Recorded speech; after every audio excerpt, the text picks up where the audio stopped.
It was early spring, the kind where the air still bites, but the sun promises forgiveness. I was walking through Memorial Park after my morning shift, carrying 2 canvas bags of discounted vegetables from the market. The path curved past the duck pond, past the playground where mothers pushed toddlers on swings. That's when I saw him. A man on the far bench. Faded camouflage jacket, hood up, feeding pigeons from a torn paper sack. His posture was wrong. Too hunched, too defeated, but something about the way he tilted his head when a bird got too close, that little cock of the head Daniel used to do when he was thinking. I slowed. My bag slipped. An apple rolled across the gravel. He looked up. Our eyes met. The scar. Above his left eyebrow. The thin white line from when he was 8 and thought he could jump the creek on his bike. 7 stitches. He cried the whole way to the ER, not from pain, but because he thought I'd be mad he broke his new Christmas bike. That scar hadn't changed, but the rest of him had. Beard wild and streaked with gray. Cheeks sunken. Eyes that had seen things no 20-something should see, let alone a 30-something who should have been home by now. Daniel. My son. Alive. I couldn't breathe. The bags hit the ground. Carrots scattered like orange confetti.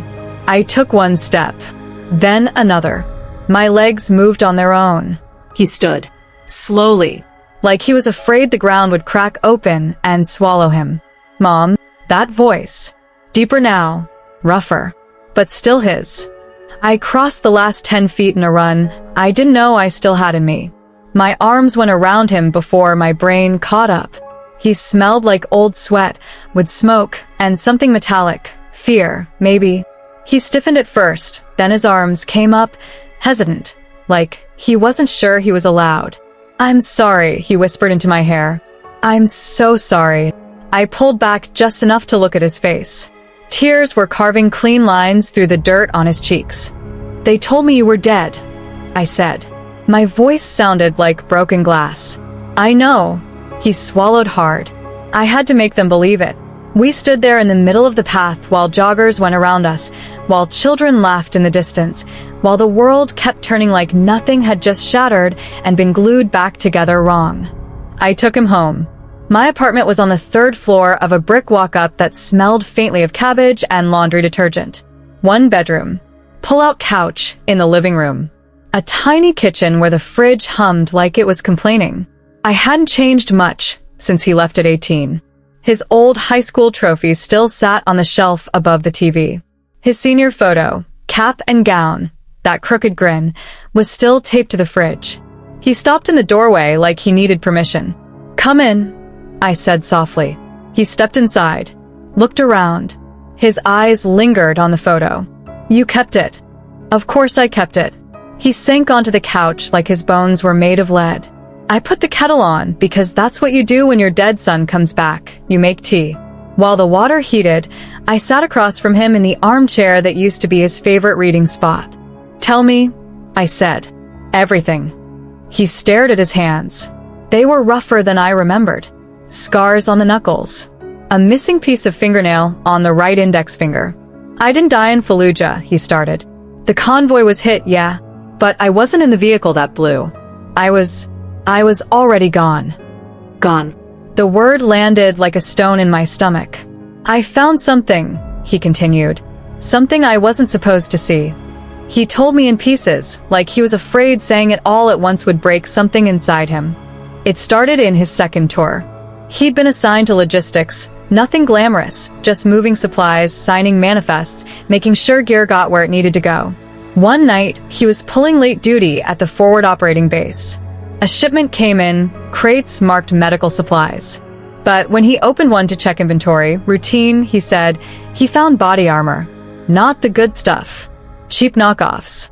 Thin plates that would stop a pebble but shatter under an AK round. Invoices attached showed they'd been billed at triple the price of real level 4 plates. He thought it was a mistake. He reported it up the chain. That was his first mistake. His platoon sergeant called him in the next day. Closed door. Quiet voice. Son, some things aren't your business. Daniel pushed. He copied manifests, took photos, started asking questions quietly. Then the packages started disappearing. Radios. night vision goggles, antibiotics, all earmarked for his unit, all rerouted. He traced one shipment to a civilian contractor's warehouse stateside. The name on the paperwork belonged to a retired colonel, his own battalion commander's brother-in-law. That's when the threats began. First subtle. You're asking questions that could get good men hurt. Then less subtle. A photo of me leaving the diner at 2 a.m., timestamped. My license plate number. My address circled in red. They said if I kept digging, you'd have an accident. Brake failure. Gas leak. Random mugging gone wrong. They had people everywhere stateside, too. He stared at the floor. I believed them. I felt sick. So, I did the only thing I could think of. I made myself disappear. He staged it during the next patrol. Switched places with a Kia from another platoon who had no family. Swapped dog tags in the chaos. Let the paperwork say Daniel Harper was the one burned beyond recognition. Then, he slipped away during the medevac confusion, hitched rides north, crossed into Turkey with a Kurdish smuggler who didn't ask questions. For 12 years, he lived as a ghost. Fake names, cash jobs, construction in Greece, fishing boats in Portugal, warehouses in Canada. Always moving, always watching. He watched me. Every year on my birthday, he stood across the street from the diner, hood up, just to see me walk out.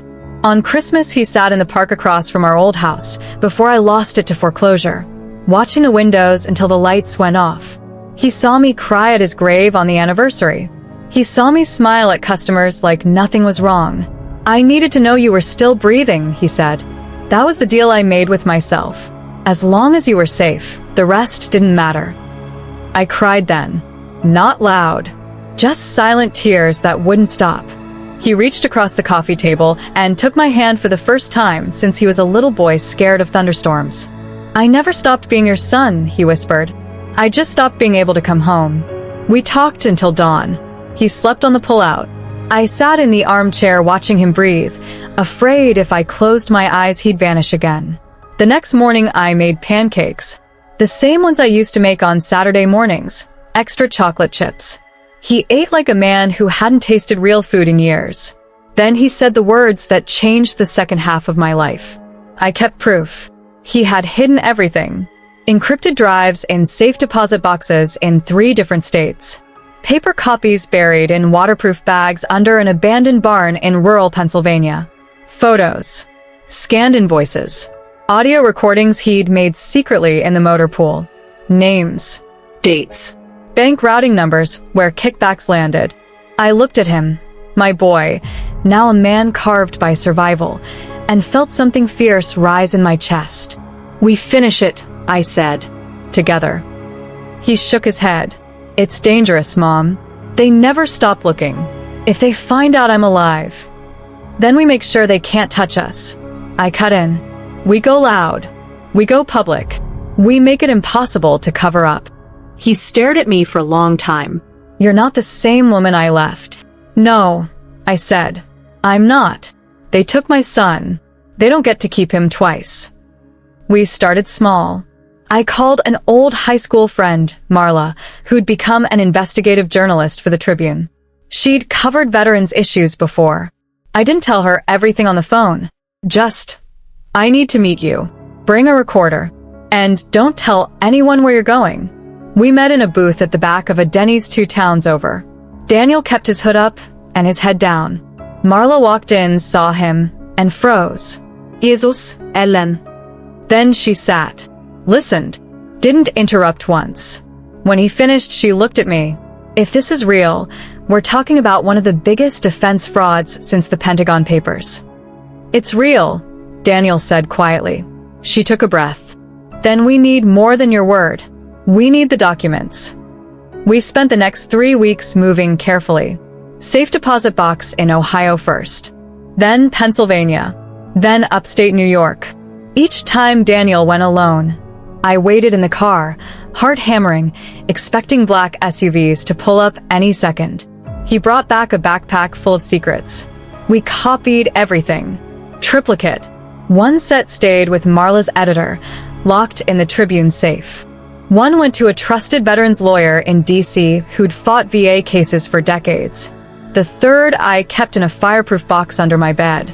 Then came the hard part, waiting. Marla started digging quietly, cross-referencing names, following money. She found shell companies, offshore accounts, campaign donations from the same contractor to senators on the Armed Services Committee. The deeper she went, the more nervous she got.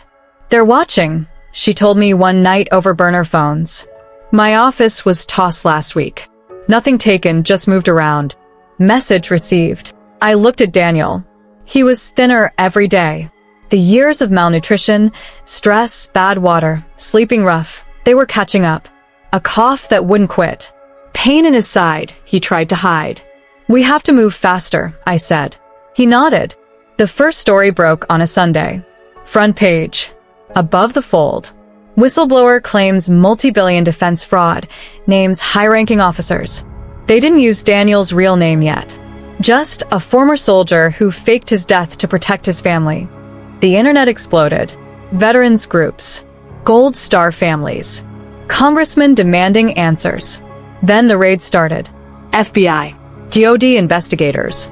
Morning news showed agents carrying boxes out of corporate offices in Virginia. A retired colonel arrested at his golf course. Handcuffs over polo shirt. Daniel watched it on my little TV with the sound off. "They're falling," he whispered, but they fought back. 2 nights later, someone tried to run me off the road coming home from work. Black sedan. No Platz. I swerved into a ditch. Walked 2 miles to a gas station. Called Daniel from a payphone. He was waiting when I got home. Pale. Shaking. "We stop now," he said. "I won't let them hurt you." "No," I told him. "We finish." The next week, Marla got a call from a source inside the Pentagon. They're preparing to bury it. Classified hearings. National security excuses. They'll say the documents are forged. We had one card left. Daniel's face. Alive. We arranged a live interview.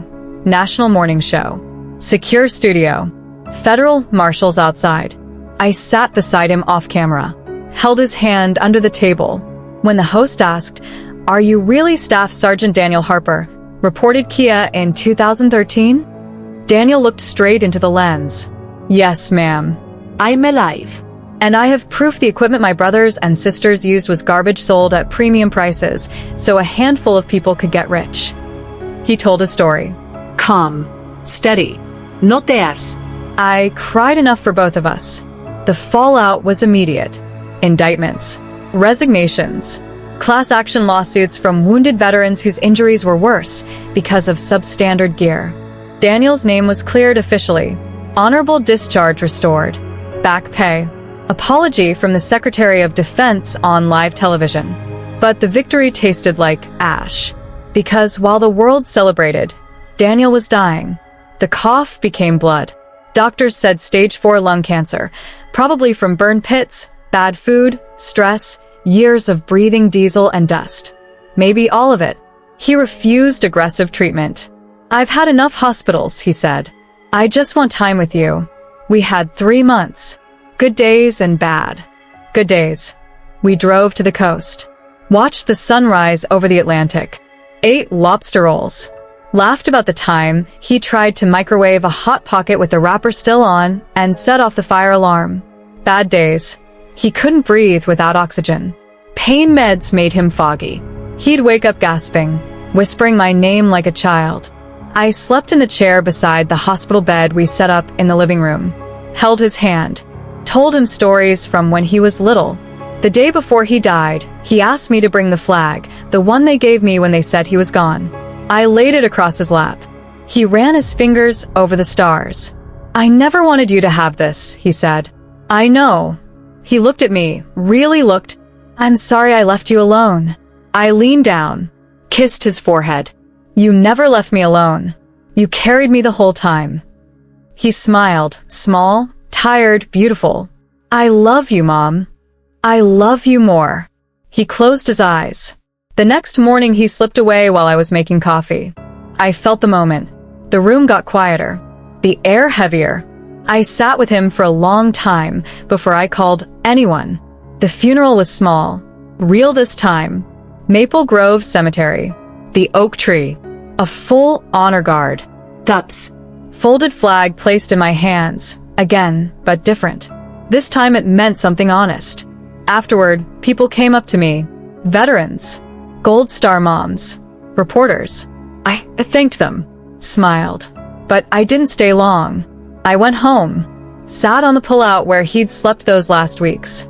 His apartment smelled like him. Faint aftershave, hospital antiseptic, and something indefinably Daniel.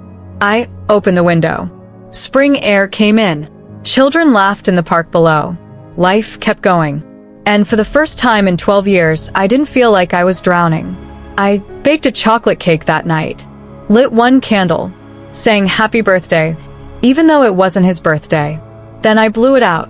I miss you, baby, I whispered.